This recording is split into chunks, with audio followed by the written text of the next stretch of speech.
Okay, it is Thursday, March 6th. There are a million NFL moves we have to talk about here. Not just that, we've got a million NHL topics and moves to cover. So it's going to be a lot of football and then some hockey and much more. This is the Early Game Podcast. Listen to the show in the mornings on your commute, whenever and wherever, so you can be a part of today's sports conversations. Let's go. And by the way, let me just start by saying my most viral tweet yet happened yesterday. I have apparently turned into some sort of Mets insider, New York Mets insider. Very exciting times for the new team store that's opening up in Union Square. And I'm happy to be passing along information to all the devoted fans. Okay, let's start with yesterday's slate. Nothing too crazy happened. James Harden had a 50-point game for the Clippers in the NBA. Obama was at that game. Barack Obama was at that game. Kind of a funny visual seeing Obama and Steve Ballmer sitting next to each other. But let's go right to hockey here, because one of the most famous segments of this show is happening this morning. It doesn't happen every day. It can't happen every day. But the reason why we can participate in this topic today is because there is Ovi Watch. That's right. Alexander Ovechkin scored a goal last night. That brings him 10 away from the all-time record, the all-time goal-scoring record. Alexander Ovechkin is that close. 5 weeks left here in the NHL regular season. And ladies and gentlemen, what we thought was impossible might be able to happen. He'll certainly get close. He is going to get close to breaking the record. It is going to be a monumental day on this podcast. And it's just, I think it's fun to be able to sit there and experience history. I think that's a lot of what sports are about. Where were you when this happened? What did you experience when this happened? And so for all of us who are following sports now, it is going to be a where were you moment when Alexander Ovechkin broke the all-time goal-scoring record. And I think it's kind of cool also, if you think about it this way. We get LeBron James, who did it for the NBA, broke the all-time record in the NBA, during this generation, for this generation. And so it's kind of cool we get to see it for both the NBA and for the NHL. And what's cool about what Ovechkin's doing, what he did last night, is Capitals were down 2-1 to the Rangers. Ovechkin scores a power play goal, 2-2. And then they win in overtime, 3-2. And the Caps are just rolling here. They're just flat out rolling. And the funny part was, I was thinking about this watching this game last night. Last year, the Rangers steamrolled over the Capitals in the first round of the playoffs. And it seems like, it could happen again. It could happen this year with the roles reversed. It seems like we could be getting a Rangers-Capitals first-round matchup, and that the Rangers probably don't even stand a chance. Okay, let's move on. That was yesterday's slate. Brought to you by nobody. Sponsorship opportunities open. Inquiries, DM me. But let's move on to the NFL. And yesterday in the NFL, we had a plethora of moves, a flurry of moves, if you will. Now, with the league year, we're about a week out, right? March 12th is the league year. There's that window from March 10th to the 12th. That is in which prospective unrestricted free agents can start talking with new clubs. And then the new league year starts at 4 o'clock on March 12th. And so that's why we're starting to see more movement. But there was just move after move after move yesterday. And we're going to start out, we will not go in chronological order here, but we're going to go in order of just kind of craziness. Last night, it was announced that the Chargers are releasing their star linebacker, Joey Bosa. And I thought this was a cool stat, kind of just to put things into perspective. He was the only player remaining who played for the Chargers when they were in San Diego. Why did the Chargers do this? On the surface, it's $25 million in cap they're freeing up. I'm not sure if they'll be able to allocate that $25 million to more value than what they would be than what they can get out of Joey Bosa. That doesn't make sense to me. So you have a cornerstone of your franchise, someone who provides incredible value, and you're telling me he's not worth the $25 million that he's owed? There is something fishy here. There is something fishy. It's not like there were any rumors about this happening. It's not like there were any rumors that the Chargers were going to move on. And the thing that I'm confused about is, and if somebody has the answer to this, write it in the comments. Why did they just cut him? Is it too hard to move his salary? This is one of the premier defensive players in the league. If I'm any team, I am looking to add Joey Bosa, and the one that the team that everybody is thinking of since the Chargers released Joey Bosa last night is the San Francisco 49ers. Pair him up with his brother Nick, and you're talking about one of the scariest looking defenses in football just based on two players. If I'm the Buffalo Bills, as a Buffalo Bills fan, want. I want this guy. We're now talking about two of the most disruptive players on the defensive side of the football who are seemingly available. Joey Bosa and Myles Garrett. That situation is a little more complicated.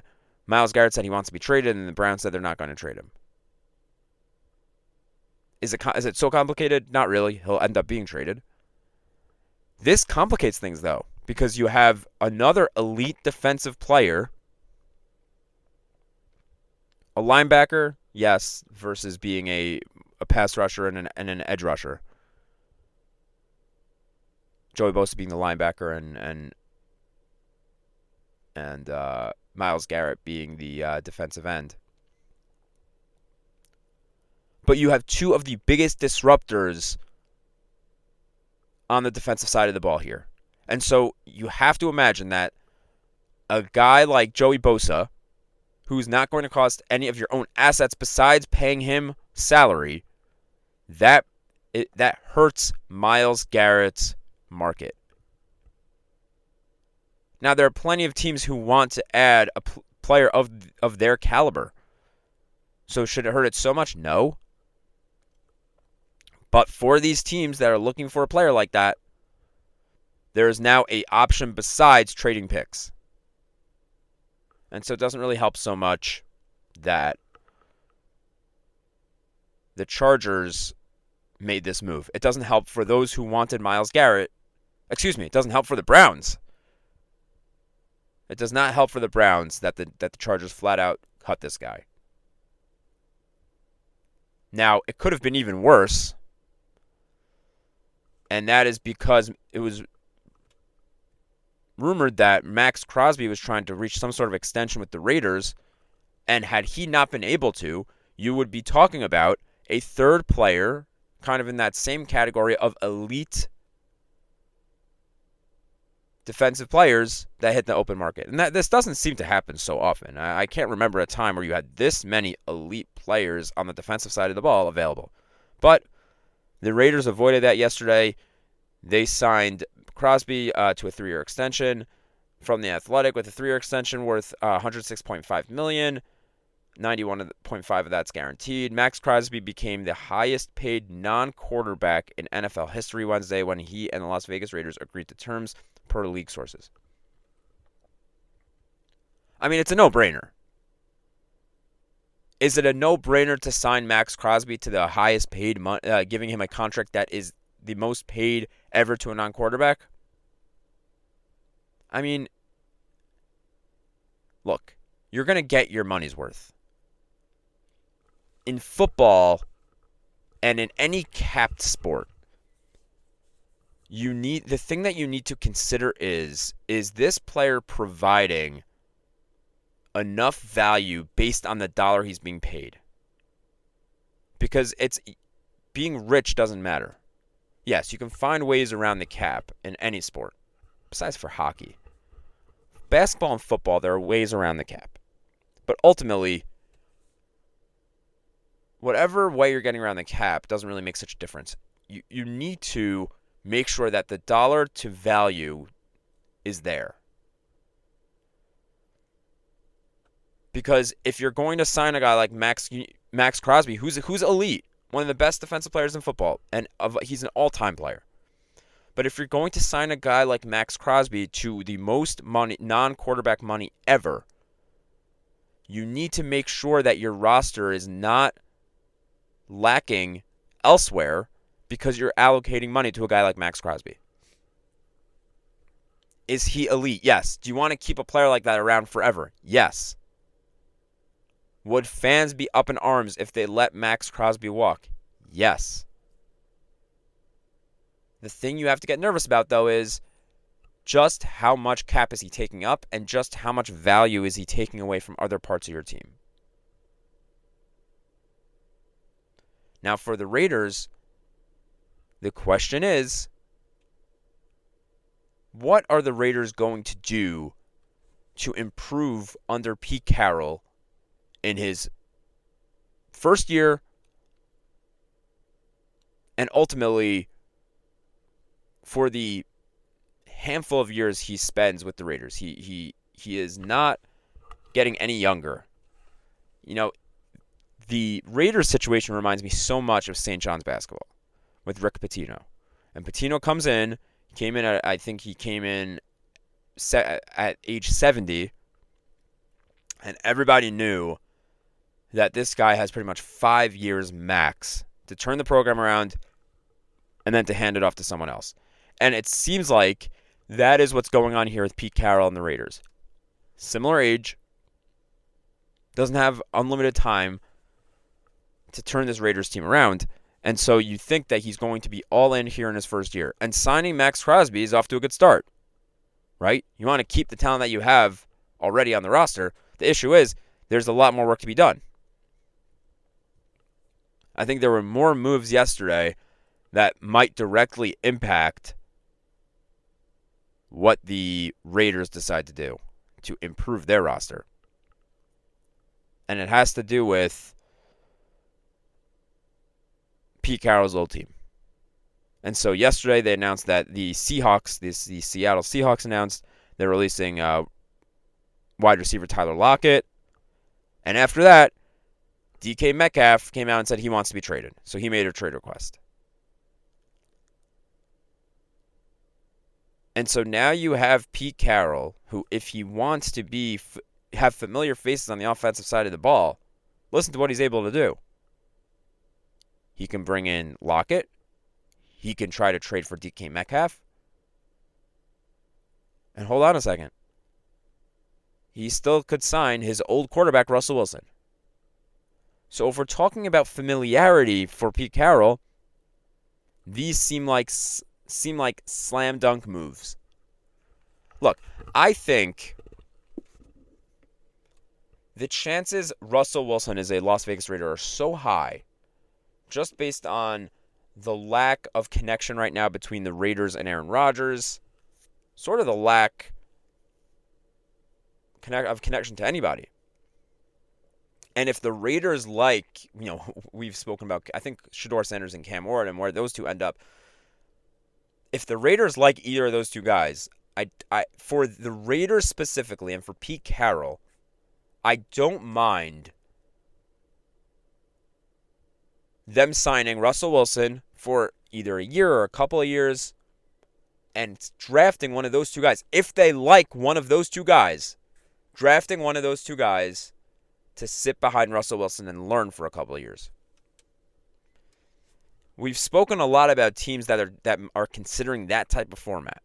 The Giants are one that are heavily rumored to be considering something like that, drafting one of those two guys and signing a veteran.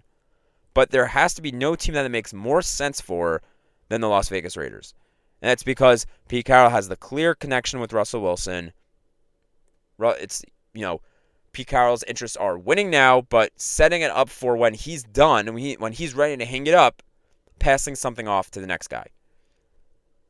And it's really just about turning this franchise around. And that's what Tom Brady being leading the charge here for the Raiders, and that's what Pete Carroll, that's what they both represent, trying to turn this franchise around. And nothing screams turning the franchise around than surrounding Pete Carroll with familiarity while also trying to build for the future.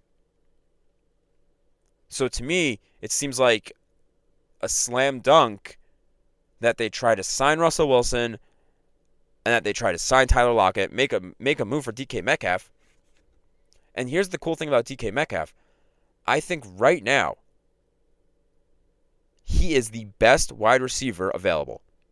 He is the one that I would want, as a Bills fan, he is the one that I want the most for the Bills. It's not Devontae Adams. Obviously, it's not Stephon Diggs, and even though that's obviously not going to happen for the Bills, I wouldn't want Stephon Diggs anyway. It's not Diggs. It's not Devontae Adams. It's not Tyler Lockett. Christian Kirk was also released yesterday. It's not him.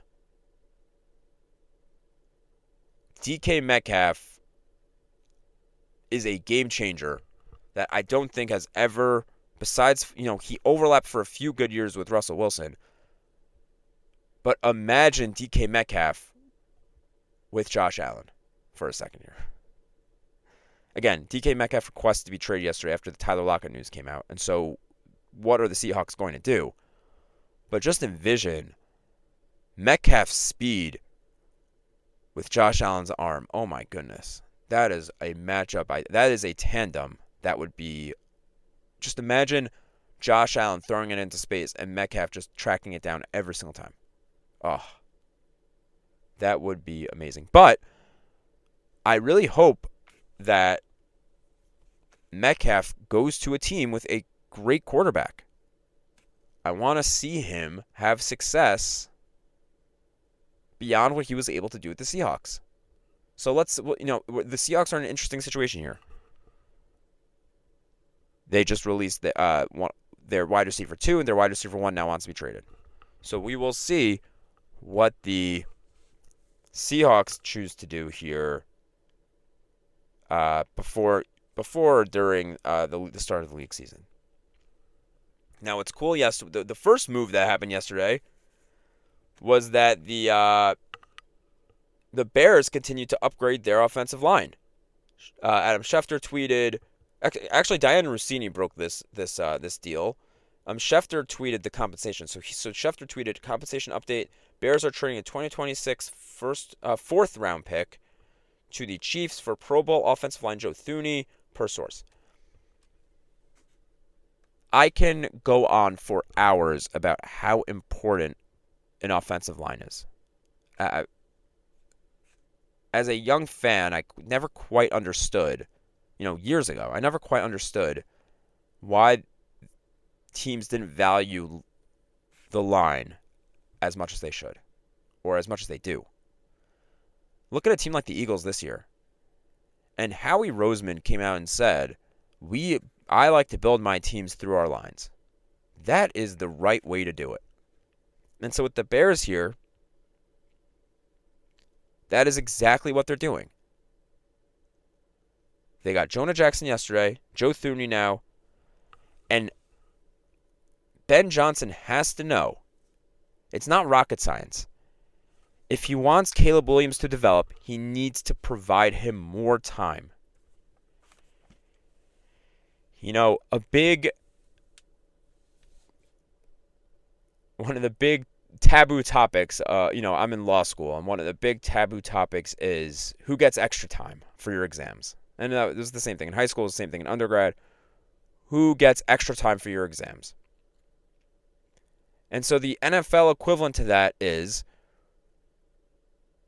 who is going to get extra time in the pocket to throw the football. And the thing that I really never understood was if you have a young quarterback, more important than surrounding him with wide receivers, more important than surrounding him with great running backs, great tight end.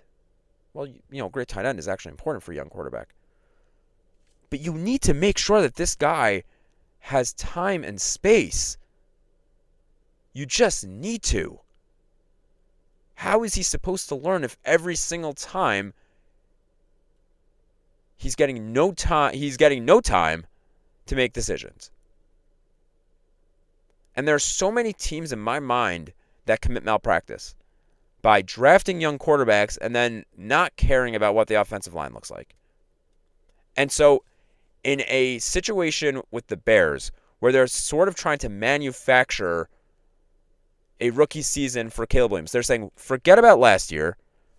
Let's start fresh with Ben Johnson, and let's try to fix this thing. And so far, Ben Johnson and the Bears are doing this the right way, adding veteran pieces to their offensive line. Now, I would love to see them also add some young pieces. Making a good offensive line is you need experience, but you also need young, raw talent that can learn from those experienced players. And so let's see what the Bears do here. They had a horrible line last year. Horrible. Again, it makes no sense. 0 cents. How is Caleb Williams supposed to transition from college football to the NFL, but not have any sort of pass protection? And so I thought this was an excellent move for the Bears. Okay, let's move on here. We have a couple of hockey topics to talk about here to finish off the show. The main thing I hear about hockey, and I think that the hockey fandom is an interesting dynamic. You have diehard fans, and I consider myself pretty diehard, and then you have casual fans. In football, and casual fans has a negative connotation to it. In hockey, I don't mind the term casual fans. I get it that people don't get as excited during the regular season. But the casual fans then love playoff hockey, and we're getting close to playoff hockey. That being said, shout out to the NHL because I actually came on this show and said that I think that the outdoor games are getting a little bit stale, and they might want to try to change things up a little bit there. But boy, was I wrong about that. ESPN PR tweeted yesterday, the 2025 NHL Stadium Series delivers most viewed regular season games since ESPN reacquired the rights in 2021. That was the game between the Red Wings and the Blue Jackets at Ohio State. So the game got 1.6 million viewers. The peak was 1.8. Now, the cool thing about the actual game itself was 95,000 fans were there at the game. I mean, that's awesome. So 95,000 fans actually at the stadium, 1.6 million viewers for the game itself. It was a Saturday. Good for them. Good for them. Good for hockey. And, the question is, did the Stadium Series, not the Stadium Series, did the Four Nations really help here? Did it help more than the NHL could have ever anticipated? Grow the game and pique interest. It seems like it really piqued people's interest. Okay, let's move on here. 2 other hockey stories yesterday. The big one was that Jack Hughes, the star player for the New Jersey Devils, is going on the long-time injured reserve. That basically just means he's out. And hockey's funny about how they announce their injuries. But with the press release, it just said he hopes to be ready. All it said was he's going on the long-time IR and that he hopes to be ready for training camp. So, in other words, he's out for the season. And the Devils, we spoke about them yesterday. They are 3rd in the Metro Division. They're going to have to figure it out here. Even though they're in a playoff spot, they might decide that they want to sell. that with the market the way it is, that they want to sell. The trade deadline's Friday afternoon. And so the Devils might decide they want to sell and take an opportunity here just to maybe quickly add some different types of assets to their team while Jack Hughes is injured. But it's a blow. It's a blow to a team that had high hopes this season. They made nice offseason moves. And so it's tough for them. It is certainly tough for them. Now, we got a big trade yesterday between the Lightning and the Kraken. The Lightning got forward Yanni Gourde, forward Oliver Bjorkstrad, and a 5th-round pick, and prospect Kyle Aucoin. Kraken got a 1st-round pick in 2026, 1st-round pick in 2027, and Toronto's 2nd-round pick in 2025. That's a big price to pay for a guy like Yanni Gourde. It's 2 1st-round picks. Look, Yanni Gourde's great, but he's not worth 2 1st-round picks.